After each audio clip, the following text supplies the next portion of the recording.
महाभारत काल में सभी पात्रों की मृत्यु के बारे में हम जानते हैं, परंतु क्या आप में से कोई जानता है कि धृतराष्ट्र की मृत्यु कैसे हुई थी? किसने किया था धृतराष्ट्र का वध? महाभारत में धृतराष्ट्र की भूमिका बहुत ही अजब थी। धृतराष्ट्र ने कई पाप किए जिसका परिणाम भी उसे झेलना पड़ा। सबसे बड़ा परिणाम है यह कि प्रारब्ध के चलते अंधा पैदा होना पड़ा।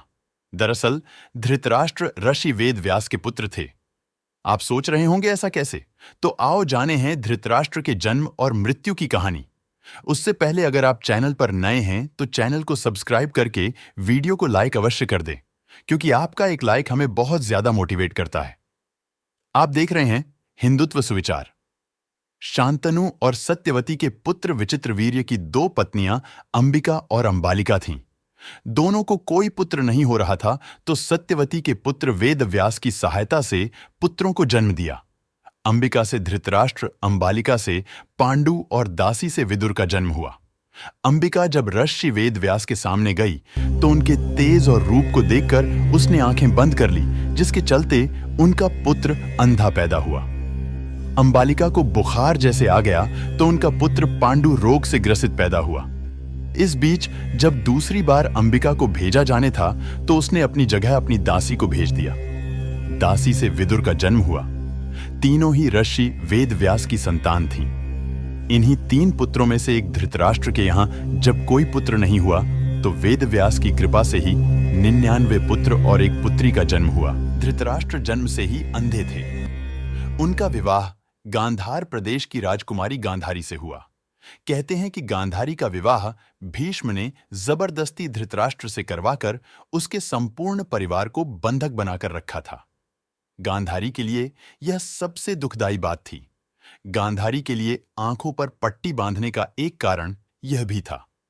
धृतराष्ट्र और गांधारी के दुर्योधन सहित 100 पुत्र और एक पुत्री थी। युयुत्सु भी उनका ही पुत्र था, जो एक दासी से जन्मा था। संजय और विदुर धृतराष्ट्र के मंत्री थे। दोनों ने धृतराष्ट्र, गांधारी और कुंती के साथ उन्होंने भी संन्यास ले लिया था।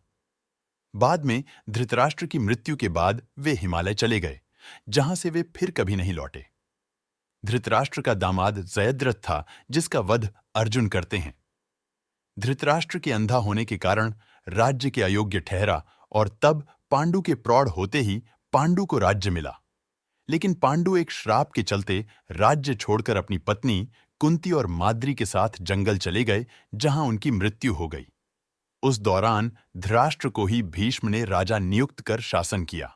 बाद में कुंती और समर्थकों के कहने पर धृतराष्ट्र और गांधारी को पांडवों को पांडु का पुत्र मानना पड़ा और उन्हें महल में आने की अनुमति देना पड़ी।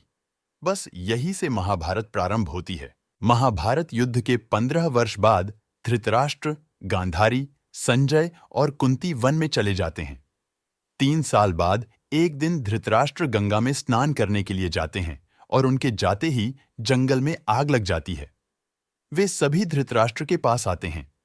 संजय उन सभी को जंगल से चलने के लिए कहते हैं, लेकिन दुर्बलता के कारण धृतराष्ट्र वहां से नहीं जाते हैं। गांधारी और कुंती भी नहीं जाती है।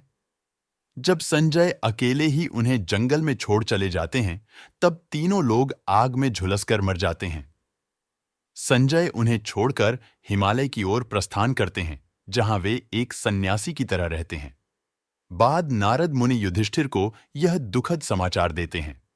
युधिष्ठिर वहां जाकर उनकी आत्म शांति के लिए धार्मिक कार्य करते हैं। आपको यह जानकारी कैसी लगी कमेंट करके अवश्य बताएं। आज के वीडियो में बस इतना ही। जय श्री कृष्ण।